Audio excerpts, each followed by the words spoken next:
Pessoal, uma boa tarde a todos. Eu fico muito feliz de estar aqui presente nesse projeto, que eu já tenho conversado várias vezes com a Carmela. Me dispus a vir aqui bater um papo informal, né? Não é palestra, não é nada, é só um papo informal com vocês, né? Pertencemos à mesma linha, né? Estamos na mesma vida, na mesma existência, somos iguais. E eu acho que eu tenho assim, um pouquinho de experiência de vida que eu posso compartilhar com vocês de uma forma positiva, ajudar vocês, né, nesse momento a compreender alguma coisa, extrair alguma coisa positiva nesse momento que vocês estão vivendo e se preparar, como diz a palestra, né, voo para a liberdade, né, para voar para a liberdade. Eu sou juiz da Justiça Militar Federal, mas eu tenho toda uma história de vida e gostaria de iniciar a minha intervenção contando um pouco para vocês da minha história de vida, que até não é exemplo, né? Acho que ninguém pode servir de paradigma, de exemplo para ninguém, mas é só para compartilhar para vocês e que vocês saibam que é possível, né? Esse voo para a liberdade representa muito mais do que sair daqui, né, e estar livre. Representa uma redenção, representa um recomeço e um recomeço bonito, né? Eu nasci, né, no Morro do Rio de Janeiro, no Morro do Fubá, que é um complexo não tão grande como o Complexo do Alemão, que é mais conhecido, mas um complexo bem significativo do Rio de Janeiro, que é formado de várias comunidades. A comunidade que eu nasci e vivi parte da minha infância se chamava Fazenda da Bica, porque era na minha comunidade que existia uma bica que o pessoal de todo o morro pegava água, né? Não tínhamos água encanada naquela época. E assim eu nasci e cresci ali no morro, e dentro de uma comunidade, dentro da amizade, o que é muito comum e característico nos morros do Rio, né? A gente vê só o lado ruim às vezes, mas o morro é uma comunidade, como o pessoal costuma dizer. Infelizmente a questão das drogas entrou no morro e eu perdi muitos amigos, né? Na verdade eu não tenho mais amigos de infância. Nós saímos, minha família saiu do morro, eu tinha 10, 11 anos de idade e infelizmente perdi meus amigos, né, para a guerra que se instalou lá.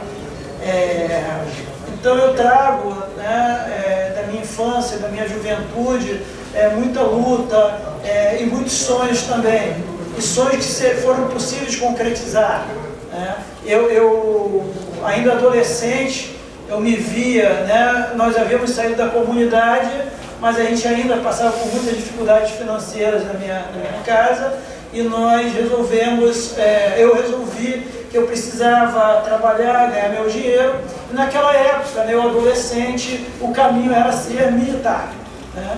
Então procurei ver, minha mãe conseguiu uma bolsa para mim, e a gente passa muitas vezes por essa, eu não digo uma humilhação, né, mas por esse processo de humildade, né? Que a gente tem que ser humilde e muitas vezes pedir, e minha mãe foi atendida num curso, eu consegui passar para o Colégio Naval, que era a Escola de Formação de Oficiais da Marinha, tinha 14 para 15 anos, cheguei lá na Marinha, 3 meses depois eu fui desligado, né, porque eu apresentei um problema de vista, e aquilo ali para mim meu mundo caiu, porque era o sonho de todo adolescente naquela época, e principalmente de uma pessoa que veio de uma camada tão pobre como eu, né?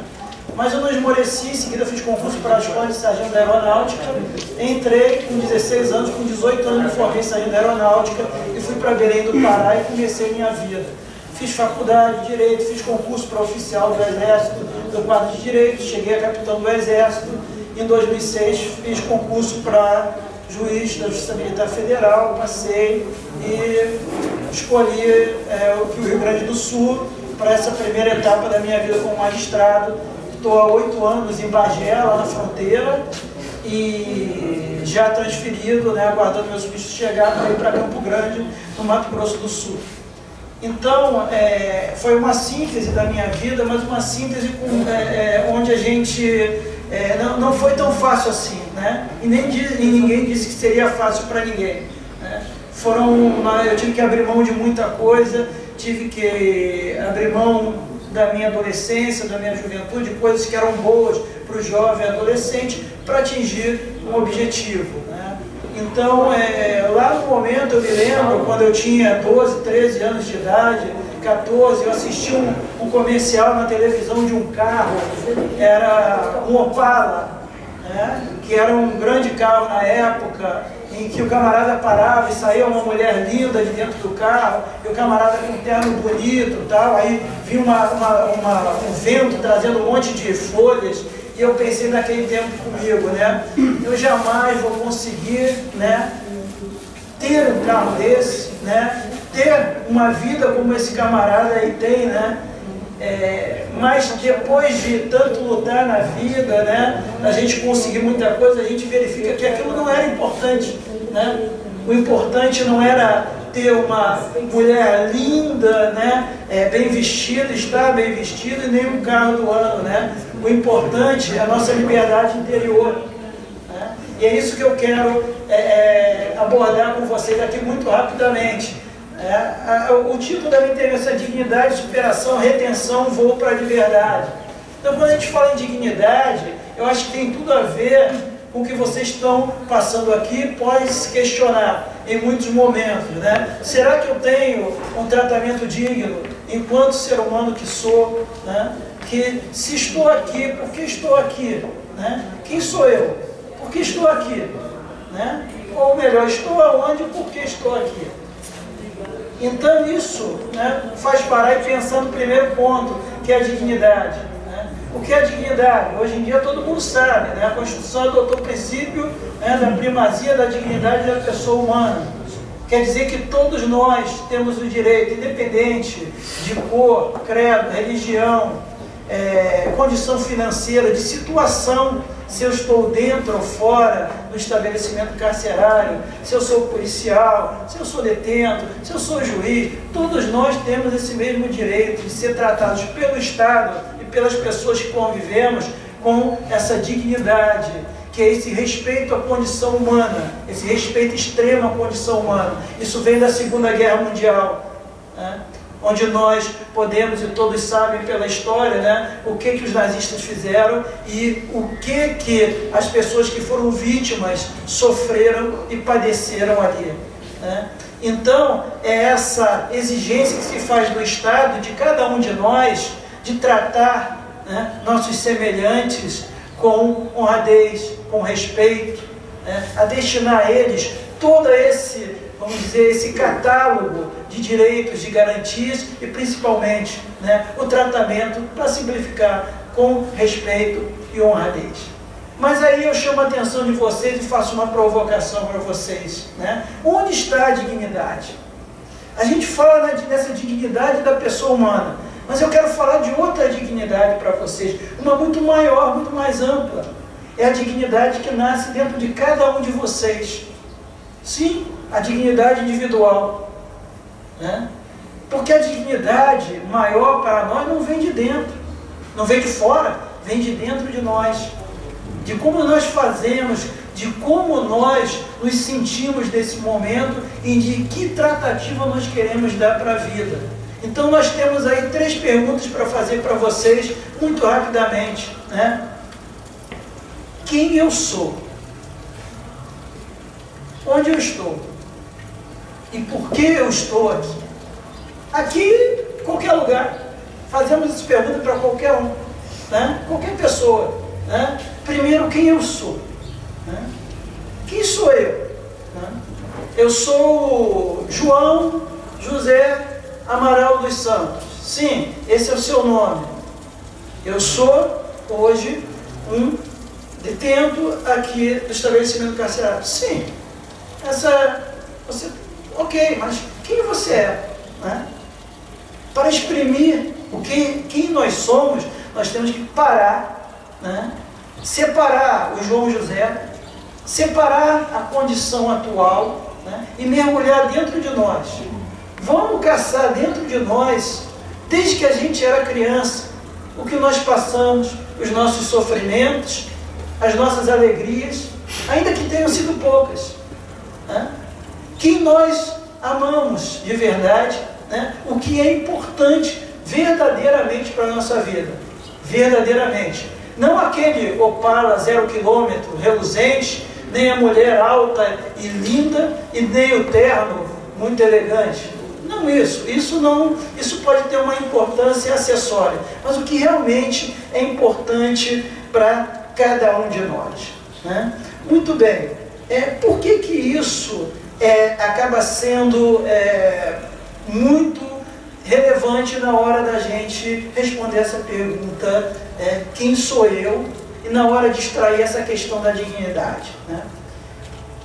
Tinha um camarada lá em 1400 e pouco, chamado Pícola de la Mirandola. Esse cara foi o primeiro camarada que escreveu sobre direitos do homem. O primeiro livro sobre dignidade da pessoa humana, vamos dizer assim, foi ele que escreveu em 1486. Ele morreu muito jovem, mas ele escreveu um livro com 20 e poucos anos, 1486, chamado Dignidade do Homem. Foi o primeiro livro que se falou sobre isso. E ele disse o seguinte: o homem é um ser inacabado. Ele se modela definitivamente pelo uso que fizer de sua liberdade de escolha. Então, todos nós somos inacabados. Eu trago isso, não pela reflexão do filósofo, mas pela minha própria religião. Mas independentemente de religião, ou de não se ter religião, ou de sequer acreditar em Deus, porque isso em algum momento não tem importância. Né? O próprio Jesus disse, na parábola do bom samaritano, né? Que adianta todos os religiosos que se diziam temente a Deus, que passavam ali por aquele que precisava de ajuda e virava a cara, e foi o samaritano que foi ajudá-lo. Então a obra dele aqui, ele não crê em Deus, não. O samaritano não acreditava em Deus, e muito menos na obra de Jesus, e mesmo assim, né, a obra dele era boa. E é isso que no fundo é importante. Então todos nós somos seres inacabados. Então quando a gente fizer essa reflexão interna, né, a gente tem que levar isso em conta. Né? Quem sou eu? Né? Quem sou eu? Né? Mas lá no fundo da gente está isso aí. Eu não sou aquela pessoa que matou alguém ou que fez alguma coisa errada. Não. Isso é um ato. Quem sou eu? Quem é aquele menino de anos atrás? O que ele amava? O que ele sonhava? Ainda que tenha tido dificuldades, que não tenha tido nada, mas o que ele sonhava? E hoje nós somos homens inacabados e podemos tentar concluir de alguma forma essa obra e de alguma forma positiva. E é isso, esse sentimento interno de respeito por nós mesmos, é que gera essa dignidade interior. Então eu posso estar, né, efetivamente em qualquer situação desfavorável, mas se eu conseguir enxergar esse meu eu, se eu conseguir enxergar, e isso não é sofisma, isso não é, vamos dizer assim, poesia, né? Isso é a realidade. Isso não é teatro, é a realidade. Procure enxergar, né? Hoje de noite, parar e fazer essa reflexão. Quem sou eu? Né? Mas quem sou eu dessa forma? E vocês vão ver, nós estamos inacabados. Né? Todos nós, seres humanos, somos cheios de erros. O Caetano Veloso já dizia, né? Todos nós somos normais, de longe, mas quando chega perto, não sobra um. É verdade.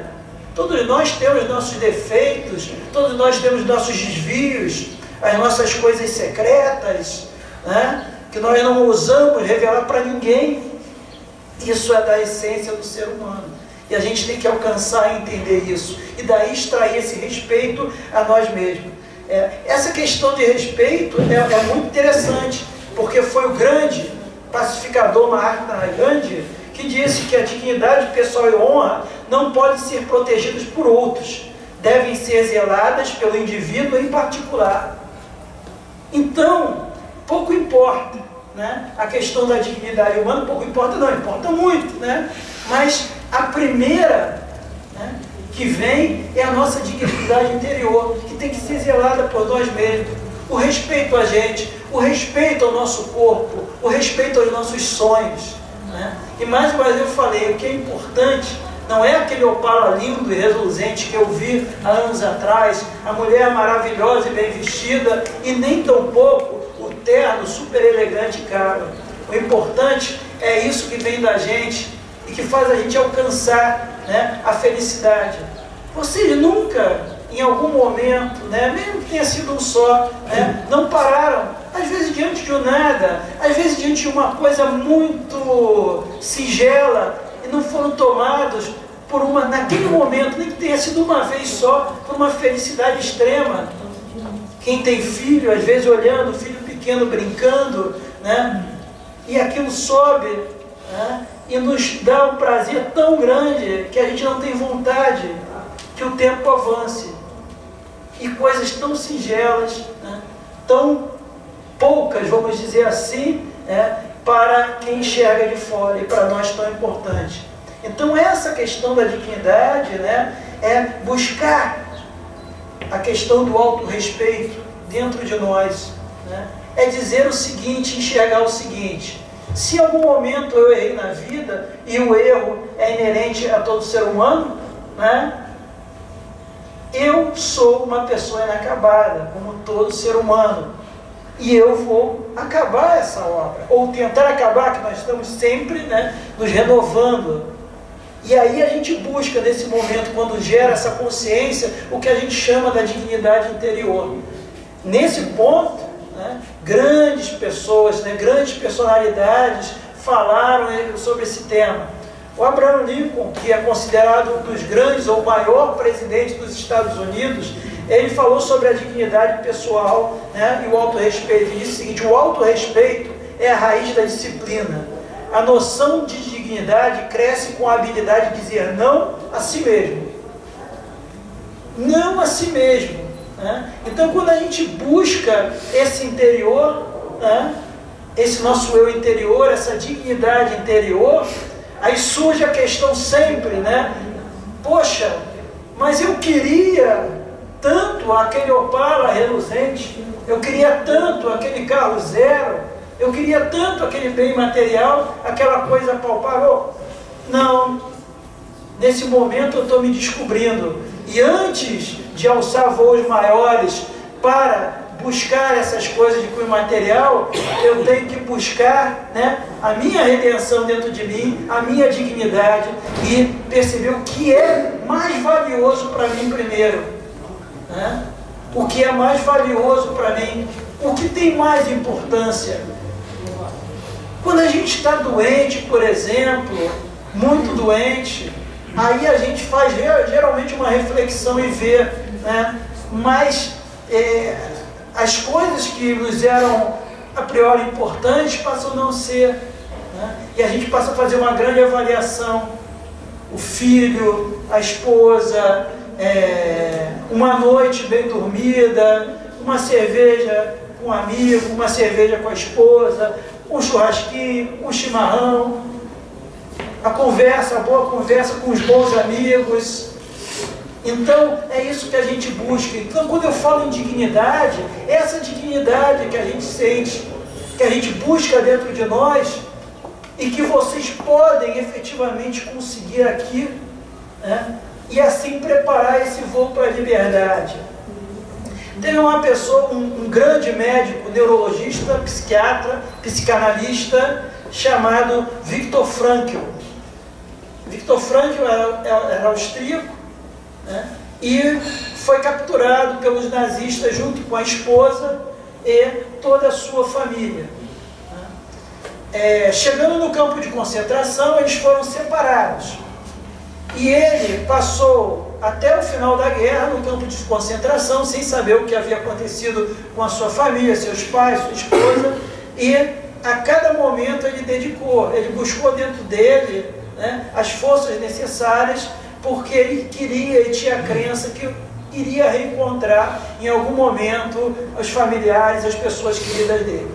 Então ele passou por todas as agruras que foram impostas pelo nazismo, todas as torturas, e buscou a dignidade dentro dele. Ao terminar a guerra, Viktor Frankl voltou para a Áustria e teve a notícia que toda a família dele tinha sido assassinada no campo de concentração. Ele escreveu um livro, chamado Em Busca da Verdade e Em Busca de Sentido. E nesse livro ele tem uma passagem muito forte que ele diz o seguinte: depois de ter passado por tudo isso e ter sabido que toda a família dele havia perecido, ele disse o seguinte no livro: o homem, por força de sua dimensão espiritual, pode encontrar sentido em cada situação da vida e dar-lhe uma resposta adequada. Então ele quer dizer em síntese o seguinte, quando ele fala da dimensão espiritual, nós não estamos falando necessariamente de religiosidade, nós estamos falando na crença em alguma coisa, em especial também na crença que existe algo maior, nós não sabemos o que, mas que existe, e na crença dessa dignidade que existe dentro de vocês, que mesmo em situações adversas, mesmo em situações não desejadas, você pode buscar um sentido disso e, através disso, extrair uma resposta adequada, uma resposta que vocês vão utilizar para a vida toda. Não de revolta, não de frustração, mas de ensinamento.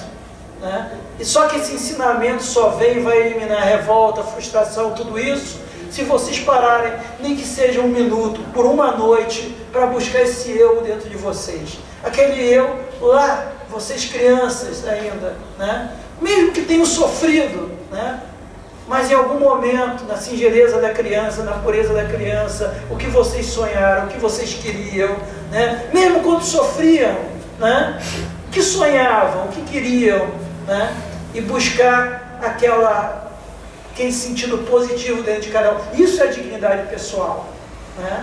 E quanto a isso, a dignidade externa, ou a falta de dignidade externa que possa ser imposta, ela não vai ser suficiente para derrubar a dignidade pessoal de vocês. E com isso vocês se preparam para a superação desse momento. Então você responde a primeira pergunta: o que eu sou? Ou quem eu sou? E aí perguntam: onde eu estou? Já para partir para a superação. Onde eu estou? Eu estou aqui. Nesse momento eu tenho um bem precioso a todos, tolhido, liberdade. Então eu estou aqui. O que representa isso para mim dentro daquele que eu já extraí quem eu sou? Eu estou aqui dentro de um sistema que foi criado há muitos anos, há muitos séculos, há milênios pela sociedade. Por que estou aqui? Onde estou? Estou aqui.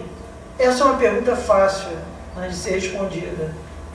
Então, com o que eu falei para vocês, a questão da dignidade interna, vocês se preparam para a superação. Porque se vocês firmam esse eu interior, se vocês firmam algo positivo dentro de vocês, logicamente vocês vão começar a estar cientes realmente do local em que vocês estão, o que vocês podem extrair de bom nesse momento e se preparar para a redenção, que é o recomeço.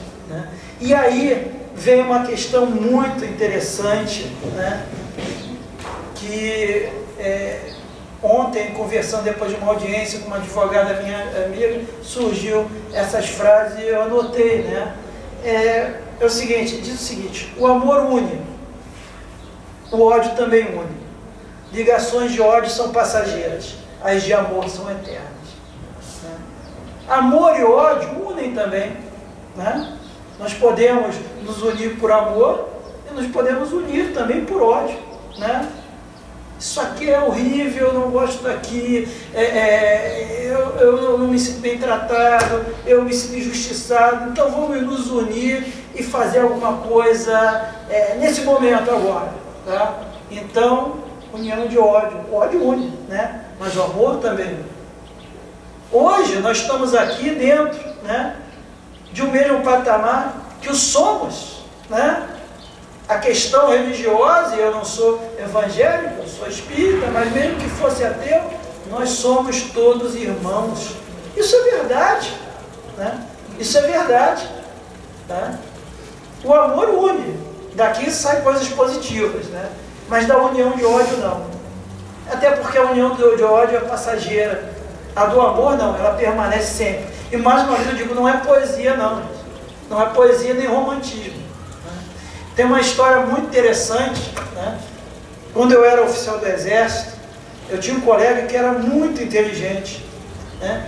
E principalmente ele tinha um poder de estudo maravilhoso que eu não tinha, né? E eu ficava abismado. Ele conseguia estudar um livro de 1000 páginas em um dia, era uma máquina de estudo, sabia tudo. E o sonho dele era fazer um concurso para o Ministério Público, para juiz, e sair do Exército, porque ele odiava o Exército. Só que ele nunca conseguia passar em nenhum concurso, muito embora tivesse muita capacidade. E hoje, anos e anos se passaram e não conseguiu, né? E a resposta era muito simples, porque todo o projeto de vida dele era baseado no ódio, no rancor. Porque ele dizia, eu quero sair daqui, eu vou me vingar, e vão ver quem eu sou. Então, né, ele não consegue, muito embora, né, ele seja extremamente capacitado, e eu digo mais, muito mais capacitado do que eu. Porque o projeto de vida dele era unido pelo ódio, não pelo amor. E o que é unido pelo ódio, ele se dissipa muito rapidamente. Então essa situação, ela nos faz refletir bastante, porque é a realidade pura. Então, quando a gente responde a segunda pergunta, onde eu estou, né, nós já temos a resposta da primeira. O que sou eu, quem eu sou? Né? Dentro daquele sentido de buscar dentro de nós, né, aquela pureza, lá daquele tempo, né, de criança em que a gente sonhava. E a partir daí, a gente pode responder a terceira e última pergunta. Por que eu estou aqui? Né? Por que eu estou aqui? Né? Cada um de vocês vai fazer novamente uma reflexão dentro dessas 3 perguntas de reflexão e vão responder: por que eu estou aqui? Né? Não vamos falar em situações de injustiça social, mas porque evidentemente eu estou aqui. Primeiro, por que eu estou aqui? Porque cometi a conduta X. Ok, tá. Aí vamos caprichar um pouco mais na resposta. Por que eu cometi a conduta X? Né? Onde começou o momento em que eu efetivamente passei, né, a ter, vamos dizer, a escalada, a jornada para praticar aquela conduta X? Onde começou o momento? Em que momento foi aquilo? O que me motivou aquilo? E vamos retornando ao passado, até o momento em que a gente chega àquele momento da primeira reflexão. Então aí a gente vai ter a resposta, né? Mas não é uma resposta de entrevista, né, a ser dada para mim, para o psicólogo, né, para o policial. Não, para vocês mesmos, dentro da reflexão. E aí a gente vai chegar a esse ponto, né? É possível, né, que eu queira buscar aquele meu eu, que eu já reconheci lá na primeira pergunta. Eu quero isso, né? Eu posso? Pode. Opa! Por quê? Porque vocês estão na jornada para voar para a liberdade. Agora a gente chega no ponto final. O ponto final, que é a liberdade, né? Massimo Montempelli, que é um filósofo italiano, diz o seguinte: a verdadeira liberdade é um ato puramente interior, com uma verdadeira solidão. Devemos aprender a sentir-nos livres até no cárcere, e estar sozinhos até no meio da multidão. Então, com essa reflexão e a resposta das 3 perguntas, vocês vão aprender a ser livre até no cárcere. E também, né, a ser solitário numa multidão. Vocês vão se auto-reconhecer novamente, né? Novamente. Então isso é muito, esse exercício, né? Às vezes a gente tem um sentido tão prático na vida, eu compreendo isso, que esse cara está falando besteira, isso é romantismo, isso é da boca para fora, de tanto é esse sentido prático que é a nossa vida. Mas se a gente parar um instante para fazer essas perguntas e refletir, pode ser hoje à noite, né? Se vocês se dedicarem a isso, vocês vão ver, né, que se conseguirem essa resposta, vocês vão estar, né, quase que preparados, né, para esse voo da liberdade. E aí, já encerrando, né, porque diz o filósofo que a gente, para ser bem compreendido e bem aceito, a gente tem que falar de pé para ser visto, falar alto para ser ouvido, né, e falar pouco para ser entendido. Então, eu gosto muito de um livro chamado A Alma Humana, de Oscar Wilde. Ele tem duas passagens que ele fala sobre liberdade. Duas passagens muito simples. A primeira é a seguinte: mesmo na prisão, um homem pode ser totalmente livre. A sua personalidade permanece intacta. Pode estar em paz. Personalidade permanece intacta. O que é isso? É quando você responde a primeira pergunta e busca a tua dignidade interior. Aquela que a dignidade externa não pode se sobrepor. Aquela que vai te dar amparo para responder as duas próximas perguntas. Então, quando ele fala que mesmo na prisão o homem pode ser totalmente livre, a sua personalidade permanece intacta, pode estar em paz. Personalidade, que ele quer dizer, é a busca e o reconhecimento daquela dignidade que está dentro de cada um de vocês. E na outra, ele diz o seguinte, e essa é muito interessante: um homem não pode sempre ser avaliado pelo que faz. Pode obedecer às leis e não valer nada. Pode infringi-las e ser um homem de bem. Pode cometer um pecado contra a sociedade e, através dele, alcançar a genuína perfeição. Ou seja, quem somos nós para julgar? É você, mas você julga. Mas é a minha profissão. Eu não julgo com rancor, né? Eu não julgo com ódio. Eu não julgo o ser humano. A gente julga pela profissão, a conduta, né? Mas nós sabemos que mesmo aquele que viola uma lei, ele pode ser uma pessoa de bem. E mesmo aquele que respeita todas as leis, pode ser um crápula, um canalha. E, principalmente, que se a gente cometer um pecado contra a sociedade, através desse pecado a gente pode atingir a perfeição, a nossa redenção, desde que a gente responda a primeira pergunta: quem sou eu? E encontre a resposta. Encontre a resposta.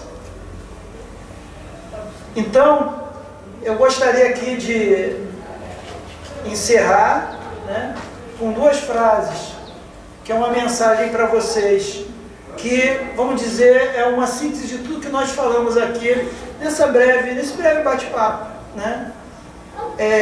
Uma frase é de Tolstói, outra do maior jurista que o Brasil já teve, se chama Rui Barbosa. Tolstói disse o seguinte: não alcançamos a liberdade buscando a liberdade, mas sim a verdade. A liberdade não é o fim, mas uma consequência. Quer dizer o seguinte: na primeira pergunta, quem sou eu? A gente tem que buscar, né, primeiramente a verdade. A verdade daquela criança, lá atrás, né? Quem sou eu verdadeiramente? Não quem sou eu, o homem forte, o homem que se sobrepõe a tudo e a todo. Não, quem sou eu realmente? Eu não sou esse, né? E retroagindo no tempo e buscando aquelas etapas, a gente vai encontrar quem sou eu, né? E a verdade, ela vai te levar à liberdade, né? Foi como Tolstói disse: não é a liberdade que leva à liberdade, é a verdade, né? A gente encontrar a nossa verdade que nos conduz a essa liberdade plena, né? Aquela liberdade em que foi dito, né, que todos podem ser. Ou seja, né, que mesmo na prisão o homem pode ser totalmente livre. Né? E com isso vocês estarão preparados, né, para o voo maior, que é a liberdade plena. Né? A liberdade plena quer dizer o seguinte, né, sair das amarras, né, não ter mais paredes. Né? E a partir daí exercitar aquele eu que vocês descobriram, né? Aquela redenção, né? E produzir coisas boas para vocês, para aqueles que os amam, né? Para aqueles que os amam, para a sociedade, né? E vocês vão descobrir coisas maravilhosas que vão estar muito mais além do que aquele Opala, do que aquela mulher linda, do que aquele terno caro, né? E para encerrar, Rui Barbosa disse o seguinte: 3 âncoras deixou Deus ao homem: o amor à pátria, o amor à liberdade e o amor à verdade. Cara nos é a pátria, a liberdade o mais cara, mas a verdade mais cara de tudo.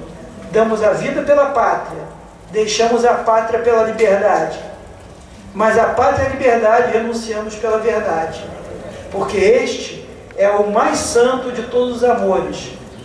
Os outros são da terra e do tempo.